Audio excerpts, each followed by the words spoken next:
ஒரு ஊரில் ஒரு ராஜா இருந்தார். அவர் அடிக்கடி காட்டுக்கு வேட்டையாட போவார். சில நண்பர்களையும் கூட அழைச்சிக்கிட்டு போவார். காட்டுக்கு போனதும் ஆளுக்கு ஒரு பக்கமாக போய் வேட்டையாடுவாங்க. சாயந்தரமாக திரும்பி வருவாங்க. மறுநாள் அரண்மனையில் உட்காந்து ஒவ்வொருத்தரும் அவங்க அனுபவங்களை எல்லாம் சொல்லிக்குவாங்க.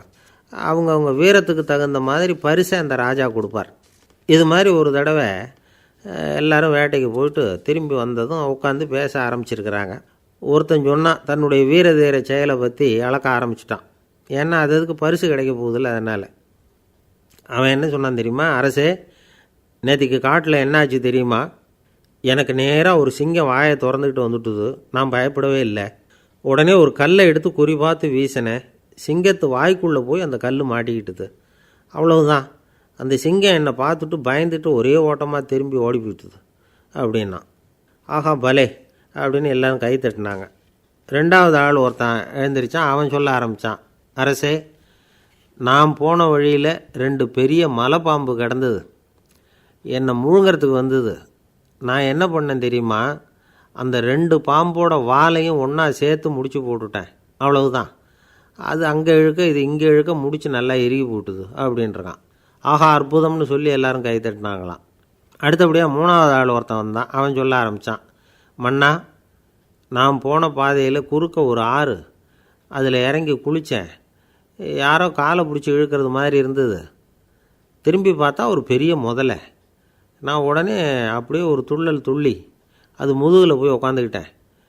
அதை அப்படியே கரைக்கு நீந்த வச்சேன். கரைக்கு வந்து சேர்ந்ததும் அப்படியே ஒரே துள்ளி குதித்து கரைக்கு வந்துட்டேன் அப்படின்றான்.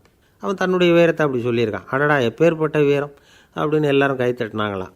நாலாவது ஆள் எழுந்திரிச்சான். மன்னா, நான் போன இடத்துல ஒரு கரடி வந்து என்னை துரத்த ஆரம்பிச்சுட்டுது. நான் ஒரு மலை உச்சிக்கு வந்துட்டேன். அதுக்கப்புறம் ஒரு அடி எடுத்து வச்சாலும் அதில் பாதாளத்தில் விழ வேண்டியது தான். அந்த நேரம் பார்த்து ஒரு பெரிய ராட்சச கழுகு அந்த பக்கமாக பறந்து வந்தது.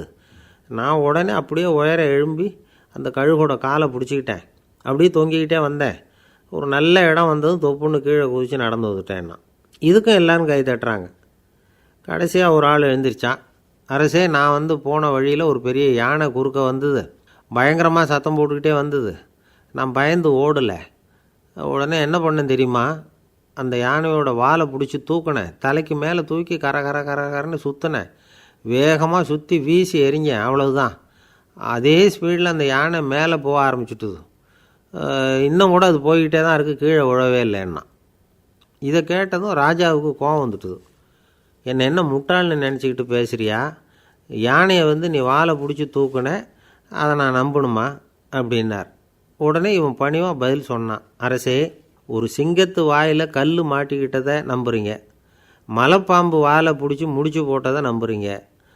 முதல்ல முதுகில் சவாரி பண்ணதையும் நம்புறீங்க. கழுகு காலை பிடிச்சிக்கிட்டு பறக்கிறதையும் நம்புறீங்க. அப்படி நம்புறப்போ நான் சொன்னதை மட்டும் நம்பக்கூடாதா அப்படின்னு கேட்டானான். பொய் சொன்னவங்கெல்லாம் தலையை தொங்க போட்டுக்கிட்டாங்களாம். ராஜா அவங்கள பார்த்து சொன்னாராம், நீங்கள் எல்லாரும் என்னை முட்டாளாக்கியிருக்கிறீங்க. கடைசியாக பேசின இவன் தான் எனக்கு உண்மை எது பொய் எதுங்கிறத புரிய வச்சிருக்கிறான். இவன் தான் உண்மையான தைரியசாலி அப்படின்னு சொல்லி அவனுக்கே பரிசையெல்லாம் கொடுத்து பாராட்டினாராம். இப்படி ஒரு கதை. உண்மையை நிலைநாட்டுகிறவன் தான் உண்மையான வீரன் அப்படிங்கிறத இதிலிருந்து நாம் புரிஞ்சுக்கணும். இந்த காலத்துல எல்லாம் பொய் சொன்னால் தான் பிழைக்க முடியுங்கிறது ஒரு சில பேரோட நம்பிக்கை.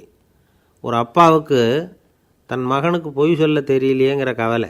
பொய் சொன்னால் தான் இந்த உலகத்தில் பிழைக்கலாம், ஆனால் இவனுக்கு அது தெரியலையே, அதனால் இவனை அழைச்சிட்டு போய் நடுக்கடலில் விட்டுட்டு வந்துடுவோம் அப்படின்னு அழைச்சிட்டு புறப்பட்டான். கடற்கரைக்கு போனான். மகனுக்கு சந்தேகம், எங்கேப்பா என்னை அழைச்சிட்டு போகிறேன்னு கேட்டிருக்கான். கடலில் மீன் பிடிக்க கற்றுக் கொடுக்க போகிறேன் உனக்கு அப்படின்னானா. நான் ஏற்கனவே மீன் பிடிச்சிட்டேனேன்னானா இவன் மகன். எங்கே அதுன்னு கேட்டிருக்கான் அப்பங்காரன். சுட்டு சாப்பிட்டுட்டேன்ருக்கான் புள்ள. அப்பங்காரன் பார்த்தான், சரி நம்ம புள்ள பிழைச்சிக்கோ அப்படின்னு சொல்லி திருப்பி அழைச்சிட்டு வந்துட்டான்.